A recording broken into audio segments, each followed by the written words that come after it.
Hello everyone. आज हम relativistic addition of velocity पढ़ेंगे।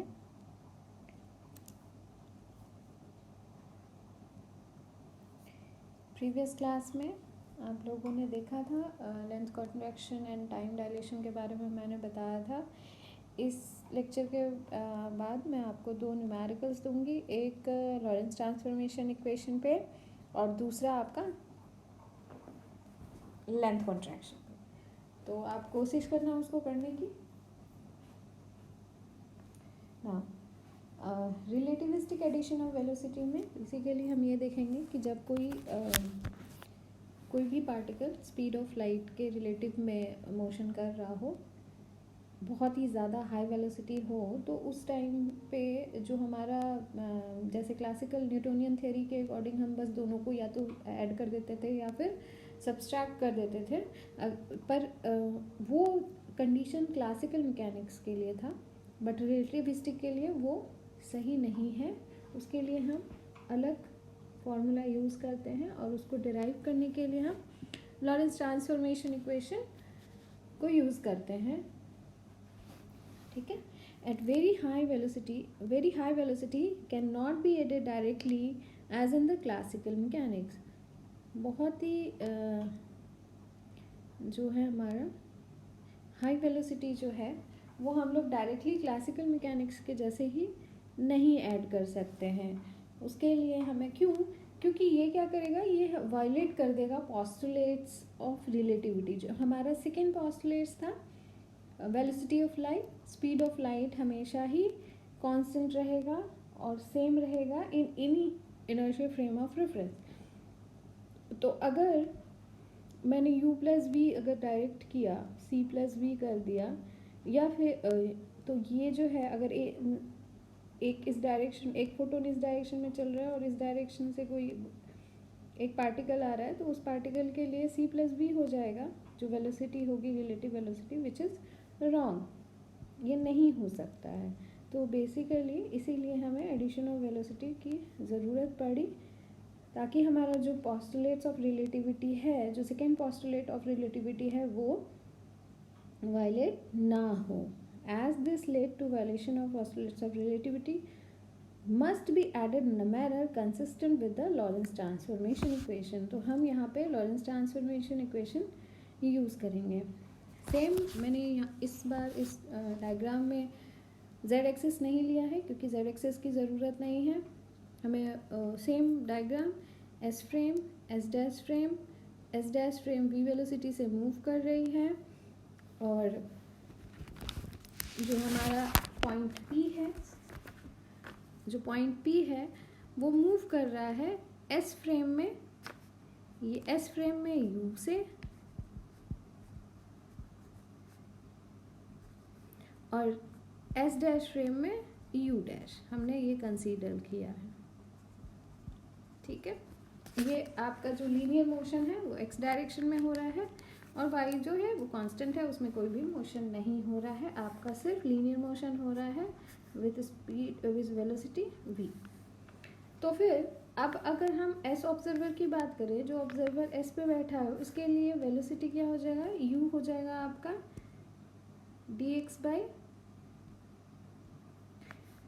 by dt, और ऑब्जर्वर एस डैश के लिए u dash is equal to dx dash by dt dash. From Lorentz transformation equation already हमें ये equations याद हैं, x डैश और t डैश की वैल्यू। अब मैंने x डैश और t डैश को अलग अलग से डिफ्रेंशिएट कर लिया। जब मैंने इसको डिफ्रेंशिएट किया तो dx dash is equal to delta x minus v is constant, तो v इंटू डेल्टा v, और ये क्वांटिटी कांस्टेंट है तो ये हमेशा कांस्टेंट ही रहेगा। ठीक है, ये कुछ आ गया। उसके बाद हम जब t के लिए डिफ्रेंशिएट किए तो delta t dash is equal to delta t minus v by c square is a constant, तो इसीलिए ये कॉमन हो जाएगा, और फिर ये कांस्टेंट टर्म ही रहेगा, और x का डिफरेंशिएशन होगा, दिस टर्म इज कांस्टेंट, इसीलिए ये कांस्टेंट ऐसे ही रह गया। नाउ हम क्या करेंगे, उसके बाद दोनों का रेशियो ले लेंगे, dx बाई dt, इनका रेशियो मैंने ले लिया। अब आप कॉपी प्लीज़ निकाल लीजिए, और जब भी ये लेक्चर चले आपका रिलेटिविटी का, रफ कॉपी मस्ट अपने हाथ में लेके बैठो, क्योंकि ये सारी चीज़ें आपको बहुत जब तक नहीं करोगे तब तक समझ में नहीं आएगा। स्टेप जंप है, हो सकता है आपको समझ में ना आए कि कैसे है, ठीक है ना। Therefore u dash is equal to dx dash by delta t dash is equal to, अब मैंने पुट कर दिया ये और ये टर्म यहाँ कैंसिल आउट हो जाएंगे, दिस एंड दिस ये कैंसिल आउट हो गए, तो हमारे पास क्या बचा, dx minus v t divided by d t minus v by c square d x. अब मैंने क्या किया, डी टी से सबको डिवाइड कर लिया, तो यहाँ डिवाइडेड बाई डी टी, यहाँ डिवाइडेड बाई डी टी, यहाँ divided by d t, then d t और फिर डी टी डी टी, तो ये डी टी कैंसिल आउट, ये डी टी कैंसिल आउट, तो हमारे पास क्या बचा, d x by d t minus v one minus this, और हमें पता है d x by d t is your u, d x by d t is your you. तो हम लोगों का जो वेलोसिटी निकल के आया, जो relative velocity you dash S dash frame में जो वेलोसिटी रिलेटिव वेलोसिटी निकल के आया, वो क्या निकल के आया, u dash is equal to u minus b by 1 minus u b by c square। ये आपका हो गया, ये निकल के आया u dash, ये आपका रिलेटिव वेलोसिटी,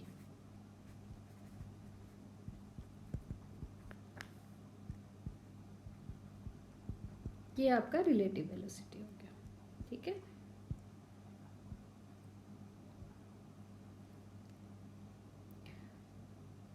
अब एक चीज़ और यहाँ देख लो आप, ये देखो क्लासिकल पार्टिकल के लिए क्या हो जाएगा, क्लासिकल पार्टिकल के लिए होगा क्या,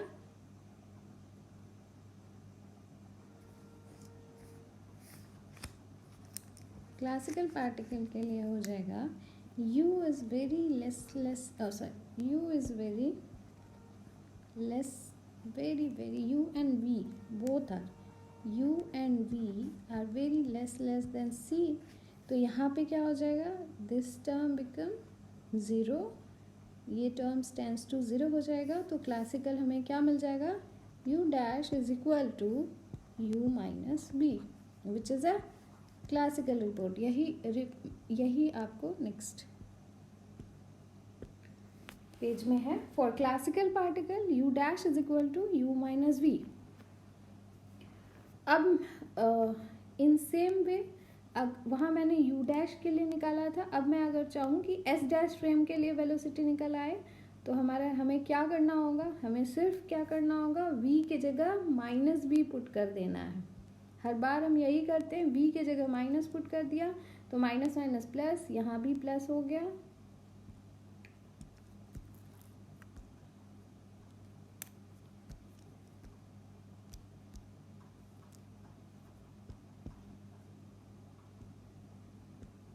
यहाँ भी प्लस हो गया, माइनस माइनस प्लस, और यहाँ भी minus minus plus. This is also a formula for relative velocity, ठीक है ना।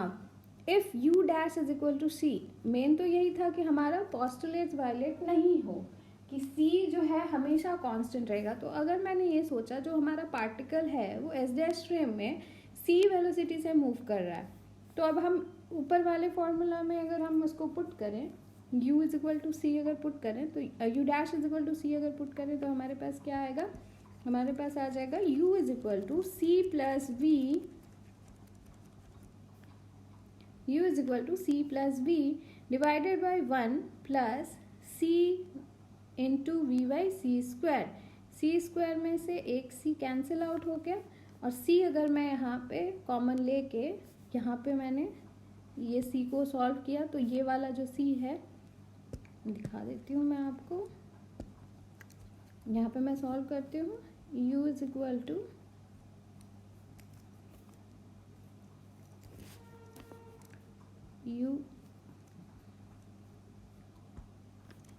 u is equal to c plus v divided by c plus v, और ये बाई सी बैठेगा, तो सी जो है वो ऊपर चला जाएगा, C into C plus we divided by C plus V, तो सी प्लस वी कैंसिल, तो आपके पास क्या बचा, C. Means both observer measure the same value of velocity of light, which is one of the postulates of relativity। जो हमारा postulates of relativity है कि जो velocity of light है वो कोई भी inertial frame से हमें सेम ही दिखेगा, और यही चीज़ ये जो हमारा एडिशन ऑफ रिलेटिव वेलोसिटी का जो फॉर्मूला है वो प्रूव करता है। हैंस ये फॉर्मूला बिल्कुल सही है और वो रिलेटिविस्टिक कंडीशंस को भी सेटिस्फाई कर रहा है। This is your addition of velocity, छोटा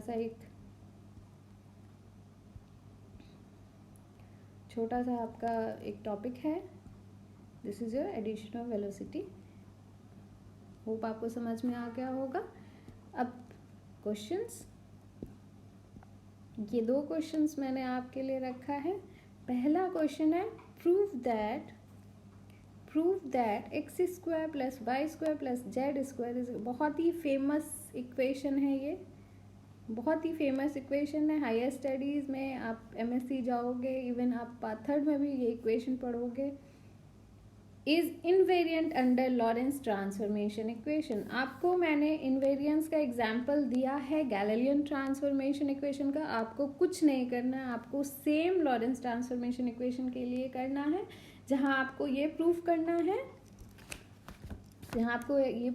है, कि x square plus y square plus z square minus c square t square is equal to x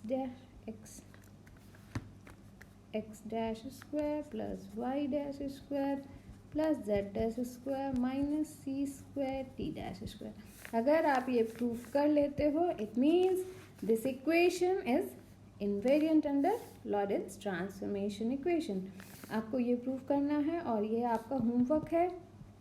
जितने भी लोग ये वीडियो देख रहे हो, आप अगर इसको सॉल्व कर लेते हो तो कमेंट में डन ज़रूर लिख देना, नहीं तो जो मुझे जानते हो, अगर पर्सनल मैसेज करना चाहते हो आप पर्सनल मैसेज भी कर देना, और मुझे सॉल्व किया हुआ का एक पिक क्लिक करके भेज देना। सेकेंड क्वेश्चन आपका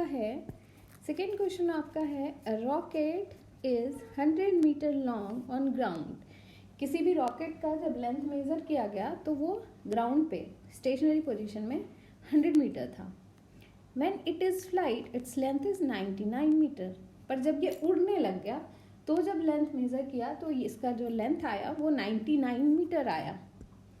99 मीटर ये आपका प्रॉपर लेंथ हो गया, ये आपका इम्प्रॉपर लेंथ हो गया। To an observer on the ground is your S frame, ठीक है।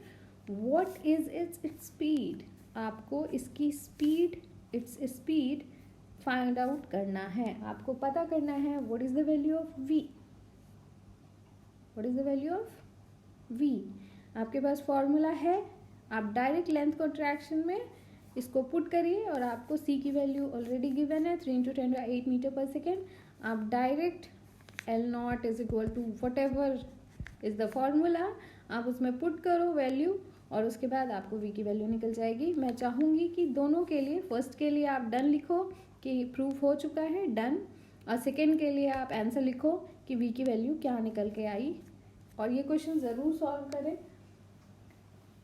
मुझे पता भी चलेगा कि आप लोग पढ़ रहे हो और आप लोगों को समझ में आ रहा है।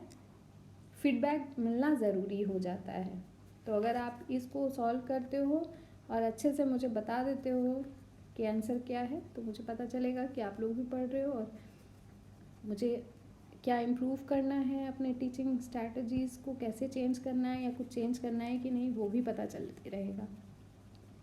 ठीक है, अभी नेक्स्ट लेक्चर में, आज के लिए इतना ही, क्वेश्चन सॉल्व कीजिए आप।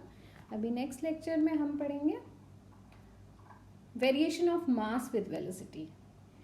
रिलेटिविटी में ना सब कुछ चेंज हो रहा है, अभी variation of mass with velocity भी हो जाएगा। मतलब कि अगर हम बहुत ही हाई स्पीड से चलेंगे तो हमारे जो मास होगा उसमें भी चेंज आ जाएगा, उसमें भी वेरिएशन आ जाएगा। जबकि classically according to Newtonian mechanics mass is a constant quantity, right. But जब हम हाई स्पीड में चलेंगे तो आपको ये पता चलेगा कि मास जो है वो डिक्रीज हो गया। और इसका एक्सपेरिमेंटल वेरिफिकेशन है, जितने भी चीज़ें मैं आपको पढ़ा रही हूँ उसका एक्सपेरिमेंटल वेरिफिकेशन है। जब आप ये सारी चीज़ें समझ जाओगे तो मैं आपको एक ट्विन पैराडॉक्स के बारे में बताऊंगी। बहुत ही फेमस थ्योरी है ये, वो टाइम डायलेशन के ऊपर डिपेंड करता है। बट सबसे पहले आप ये दोनों न्यूमेरिकल करें और मुझे इसका आंसर कमेंट में बताएं। और जो भी आपको लग रहा हो कि मुझे कुछ चीज़ मैं छोड़ दे रही हूँ या फिर कुछ चीज़ें समझ में नहीं आती है तो वो भी आप मुझे कमेंट में बता सकते हो। ओके देन, आज के लिए इतना ही। Thank you and all the best.